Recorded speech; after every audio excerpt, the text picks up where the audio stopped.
नमस्कार, मैं हूं पुण्य प्रसून वाजपेयी। कल दस्तक में हमने जिक्र किया था, आज गुजरात के गधों का जिक्र जरूर होगा। शुरुआत में देख लीजिए जरा सा। बच्चन जी ने जो भी किया वो अच्छा है, क्योंकि उसके लिए तो सब विदेशी लोग आते हैं यहाँ पे देखने के लिए, और उसके कारण और हमारा धंधा चलता है। सीसी अफ्रीका और अच्छी कंपनीज जो अफ्रीका में वाइल्ड लाइफ सफारीज करा रही है, wildlife safaris, they are planning to invest here because of this wild assets. तो बेशक गधों ने जिंदगी बदल दी है। जैसे जानवर है तो वो तो एकदम निर्दोष है, उसको ना पॉलिटिक्स से लेना देना ना इंसान से कोई लेना देना है, फिर भी उनको ये पॉलिटिक्स के बीच में घसीटा जा रहा है। अखिलेश यादव को इतना ही कहना चाहूँगा कि आप जब यूपी चुनाव खत्म हो जाए तो आप एक बार गुजरात आइए, मैं आपको सब दिखाता हूँ। तो अखिलेश जी, चुनाव के बाद एक बार गुजरात जाइएगा जरूर। अहमदाबाद से तकरीबन 140-45 किलोमीटर की दूरी पर छोटा रन है, लेकिन हम आपको आज दस्तक में वहां जरूर लिए चलेंगे। लेकिन दस्तक दरअसल आज उस पॉलिटिकल सर्कस की दिशा में जा रहा है जहां पे बोलना पड़ता है, बाबू ये सर्कस है। इस बात का जिक्र क्यों? आइए संगम की नगरी आपको लिए चलते हैं, इलाहाबाद।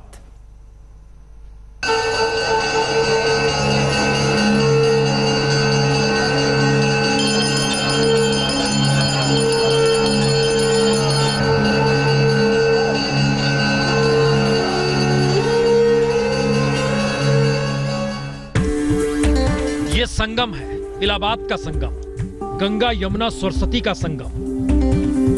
सरस्वती नदी तो लुप्त हो चुकी है, लेकिन सरस्वती को लेकर मान्यताएं आज भी जस की तस है। तो संगम में डुबकी लगाना मुक्ति मार्ग प्राप्त करना है। और संगम की नगरी में ये पॉलिटिकल धाराएं हैं। इस धारा में एक तरफ मां गंगा का नाम लेकर सियासत, तो दूसरी तरफ गंगा यमुनी तहजीब के नाम की सियासत।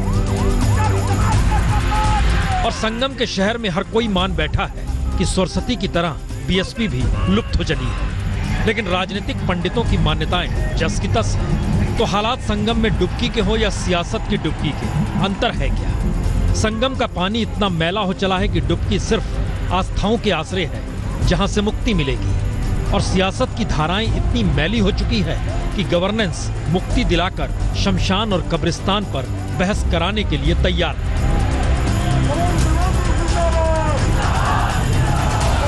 और इन हालातों में माघ पूर्णिमा के दिन डुबकी के लिए संगम पहुंचते आस्थावान हो या सत्ता की दौड़ में लगे राजनीतिक दलों के आश्रय लोकतंत्र एक वोट में खोजते आम जन की राजनीतिक डुबकी हो,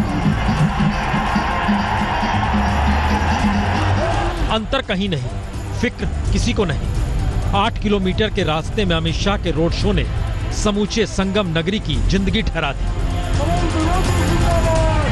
12 किलोमीटर के रास्ते में अखिलेश राहुल गांधी के रोड शो ने संगम की नगरी को पूरी तरीके से बांध दिया। और इस दौर में हर स्कूल कॉलेज बंद, अस्पताल में मरीज का पहुंचना बंद,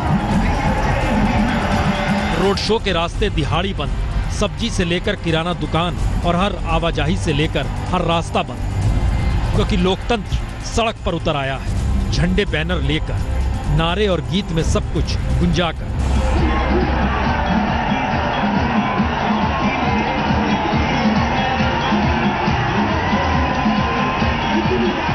फिर जन का तंत्र कहा? क्या उसके लिए चुनावी लोकतंत्र मजबूरी है, या फिर चुनावी लोकतंत्र की सत्ता इतनी ताकतवर हो चली है कि अब देश को चुनाव में ही जीना है, चुनाव में ही मरना है? क्योंकि लोकतंत्र के सारे पहुरिये हों या सारे खंबे, सब कुछ राजनीतिक सत्ता ने जिस तरह हड़प ली, उसमें मुक्ति मार्ग चुनाव का यही राग है। और संगम में डुबकी लगाइएगा तो बिना गवर्नेंस मैली होती गंगा यमुना का पानी शरीर में और जहर भर देगा, जिसका इलाज भी उसी राजनीतिक सत्ता की हथेली में जा सिमटा है, जहां जिसने डुबकी लगाई तो उसकी मुक्ति तय है, क्योंकि मुक्ति का मतलब सत्ता का सुकून है। तो ये संगम नगरी है।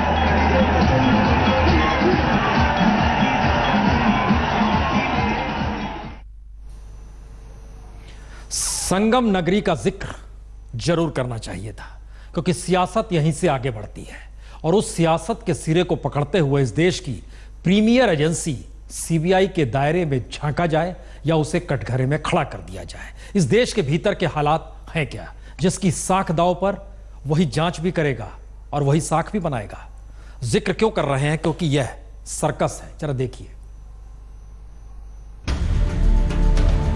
कॉमनवेल्थ घोटाला, कोयला घोटाला, NRHM घोटाला, 2G घोटाला, शारदा ग्रुप घोटाला, अभिषेक वर्मा हथियार डील, व्यापम घोटाला, रेलवे प्रमोशन घोटाला, इसरो एस बैंड घोटाला, नेशनल स्पॉट एक्सचेंज लिमिटेड घोटाला, 2010 हाउसिंग लोन घोटाला, हेलीकॉप्टर घोटाला, राडिया गेट। जी, ये सुनकर आप चौंक रहे होंगे, लेकिन सीबीआई के 2 निदेशक के कार्यकाल के दौरान घोटालों की ये वही फहरिस्त है जिसने देश की राजनीति के मिजाज को गरमाया भी और देश की जनता की जुबान पर बतौर ये मुद्दे छाए भी रहे। और इन घोटालों की फहरिस्त ने देश में सत्ता भी पलट दी। लेकिन सवाल इस फहरिस्त का नहीं, सवाल तो जांच की विश्वसनीयता का है और सवाल सीबीआई की साख का है।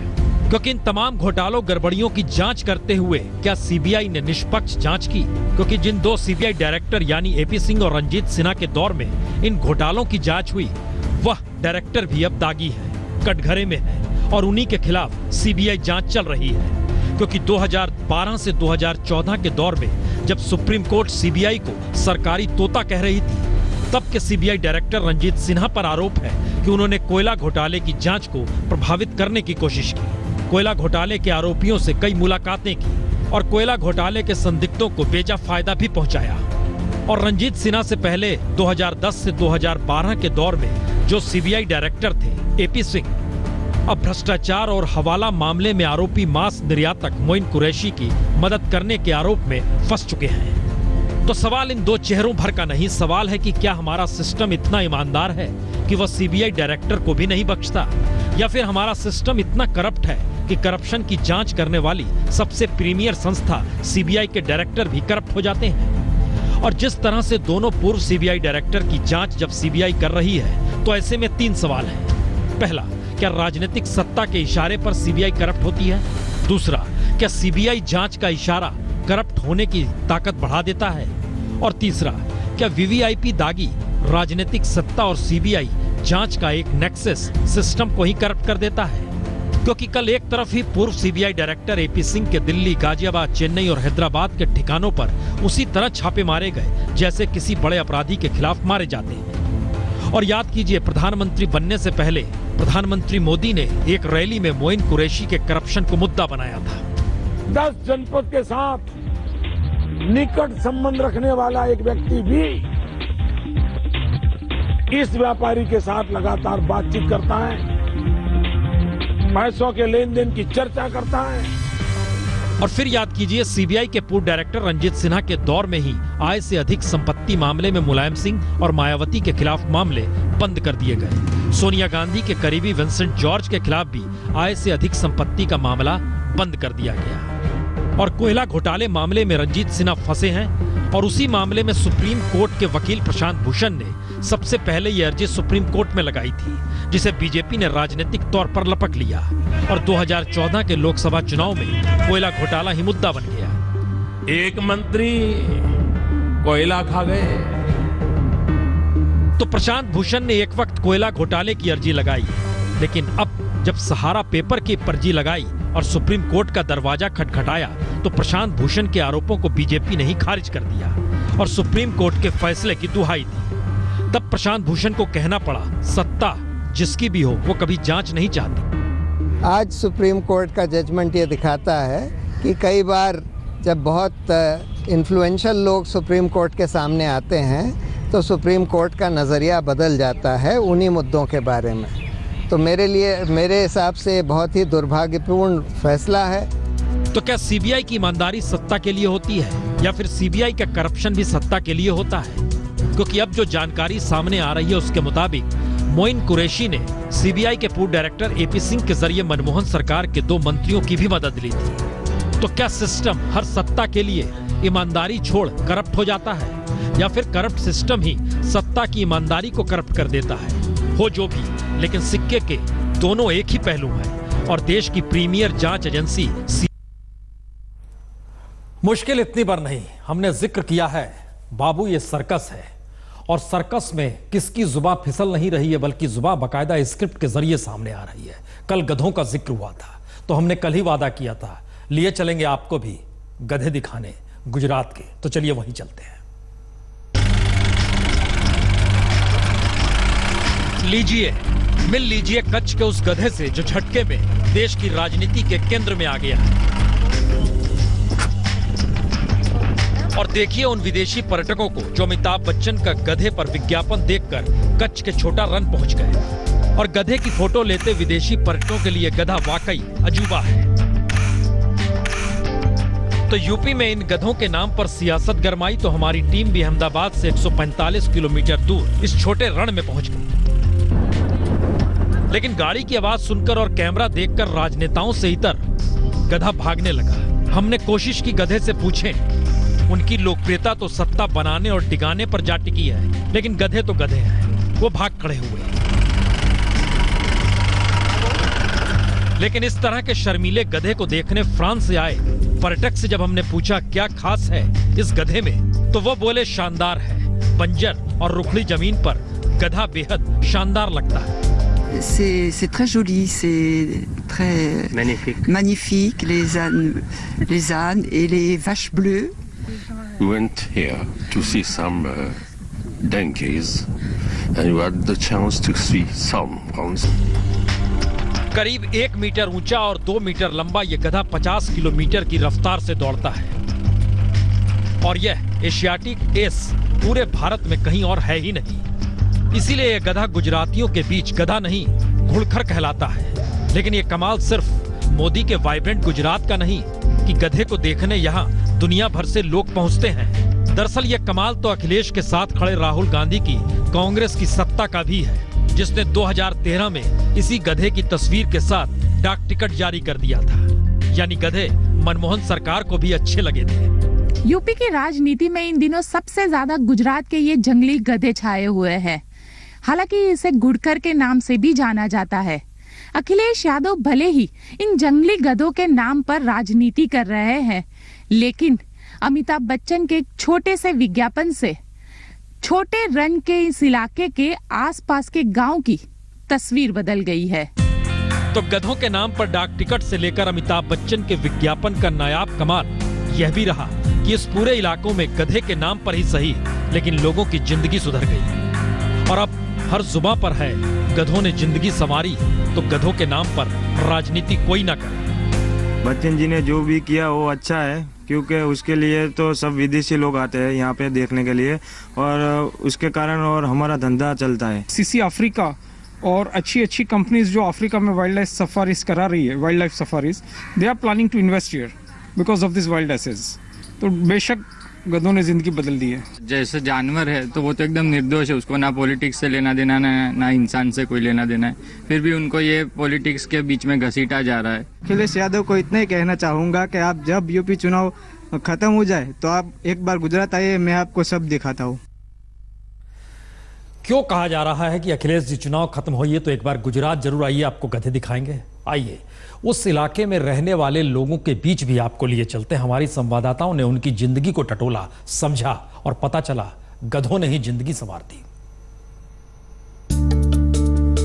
यह सुरेंद्रनगर जिले का दशाड़ा इलाका है। कभी यह बेहद पिछड़ा था, कोई रोजगार नहीं था, पीने के पानी तक का संकट था। लेकिन किसे पता था इलाके में चमक दमक आएगी तो इन गधों की वजह से। और देसी ही नहीं विदेशी पर्यटक गधों को देखने पहुंचने लगे तो फिर जिंदगी में चमक आ गई। सड़क किनारे हुनर की ये तस्वीर सारी कहानी खुद ब खुद कह देती है। कपड़े पर रेंगते हाथों का हुनर कुछ इस तरीके से चमका कि घर घर महिलाओं को काम मिल गया। हाथ से बने ये सामान विदेशियों को लुभाने लगे। इस इलाके का हैंडीक्राफ्ट हर किसी को भाने लगा। ऐसे में जब सवाल गधों को लेकर उठा तो फिर हुनरमंद हाथों को संभाले महिलाएं जवाब देने निकल पड़ी। ये डाई पसीनो तो हमारे एम के भरत चित्र बधु काम हमारे बहु सारू थावा मंड्यो ने धंधो ने ये बहु सारो थावा मंड्यो। जोई करी अने जो एमने पसंद आवे लई जाए तो ये वेचातु लई जाए तो हमारे तो फायदो ज छे न। सिर्फ महिलाएं ही क्यों, गधों ने तो पैसे वालों को भी कमाई का रास्ता दिखा दिया। रिसोर्ट बन गए, रिसोर्ट से जीप गधों को दिखाने निकलने पड़ी। गांव वालों में कोई गाइड बन गया तो कोई ड्राइवर, कोई विदेशी पर्यटकों का मददगार तो किसी ने दुकान खोल ली। यानी कमाई हर किसी की होने लगी तो गधों पर कोई सवाल खड़ा करे तो किसे अच्छा लगेगा। काफी लोगों की जिंदगी बदल दी, हम लोग की भी जिंदगी बदल दी है। आज हम लोग का पूरा रिजॉर्ट वाइल्ड एस के ऊपर चल रहा है। यहाँ पे पूरी सेंचुरी, और मेरा एक का नहीं, ऐसे काफ़ी रिजॉर्ट्स यहाँ बन रहे हैं, काफ़ी इन्वेस्टमेंट्स अट्रैक्ट हो रहे हैं यहाँ पर। और गधों की वजह से जिंदगी पटरी पर है तो गधों को राजनीति में घसीटने के सवाल पर ही हर किसी ने कहा यूपी चुनाव के बाद अखिलेश यादव को इन गधों से मिलने आना चाहिए। अखिलेश यादव अपना सिक्का जमाने के लिए राजनीति में ये सब कह रहे हैं, लेकिन अखिलेश यादव को मैं कहना चाहूँगा कि ये जो चुनाव है वो ख़त्म हो जाए और उसके बाद आप गुजरात आइए, आपको मैं दिखाता हूँ कि हमारे यहाँ के गुड़कर कैसे है। तो ये देश की कथा है, ना कि गधे की आत्मकथा। और ये धोबी का गधा भी नहीं, ये गधा तो सियासत से दूर कैमरा देखकर ही भाग जाता है, लेकिन अपनी खूबसूरती से हजारों लोगों का पेट भी भर देता है ना कमाल। कैमरे पर आते ही नेता गधे के बहाने वोट जुटाने में लग जाते हैं। कोई वाह वाह करता है तो कोई हाय हाय करता है, लेकिन छोटे रन के ये गधे कैमरा देखकर ही दूर भाग जाते हैं। शायद ये भी यही कहना चाहते हैं, no camera please. Camera person Ujjwal Ojha के साथ गोपी घांगर, दशहरा, छोटा रन, आज तक। गजब है, गधा कहता है नो कैमरा प्लीज और कैमरा पर्सन के साथ। बहरहाल हमने जिक्र तो सर्कस का किया है, चलिए इस सर्कस में एक कदम आगे बढ़ाते हैं। ये देश कमाल का है, कमाल का इसलिए क्योंकि यूनाइटेड नेशन की रिपोर्ट कहती है भारत दुनिया में पहले नंबर पर है जहां सबसे ज्यादा भूखे लोग हैं। और अब एक रिपोर्ट आई है जो बताती है भारत दुनिया में पहले नंबर पर है जो सबसे ज्यादा हथियार खरीदता है। रिपोर्ट देखिए।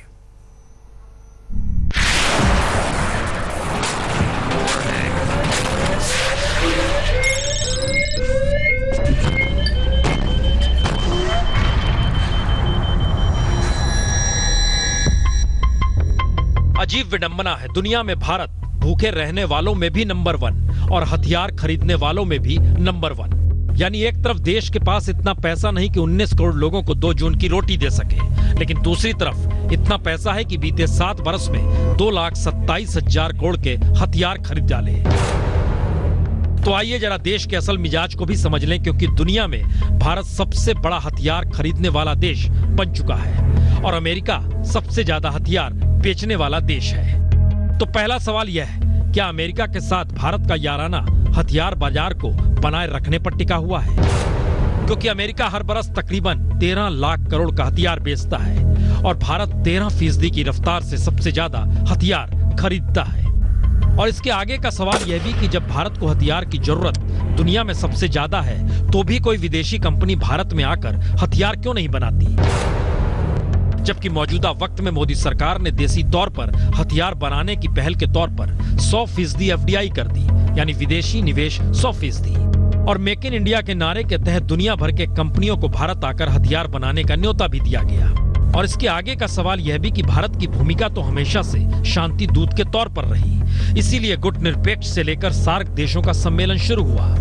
लेकिन मौजूदा वक्त में जब पहली बार बीते बरस ही प्रधानमंत्री ही गुट निरपेक्ष आंदोलन का हिस्सा नहीं बने और पाकिस्तान की आतंकी नीति की वजह से सार्क देशों की बैठक रद्द हुई, तो कई सवाल निकल कर आते हैं। क्या हथियार बनाने वाले देशों को बाजार देकर भारत खुद को ताकतवर मान रहा है? क्योंकि सबसे बड़ा सच तो यही है कि संयुक्त राष्ट्र के 5 स्थायी सदस्य ही सबसे ज्यादा हथियार बनाते हैं, लेकिन भारत में आकर इन 5 देशों की कोई कंपनी हथियार बनाना नहीं चाहती। आलम यह है कि 2013 से सितंबर 2016 के बीच भारत में सिर्फ $1 मिलियन का विदेशी निवेश हुआ और यह विदेशी निवेश अमेरिका ने नहीं बल्कि ब्रिटेन, फ्रांस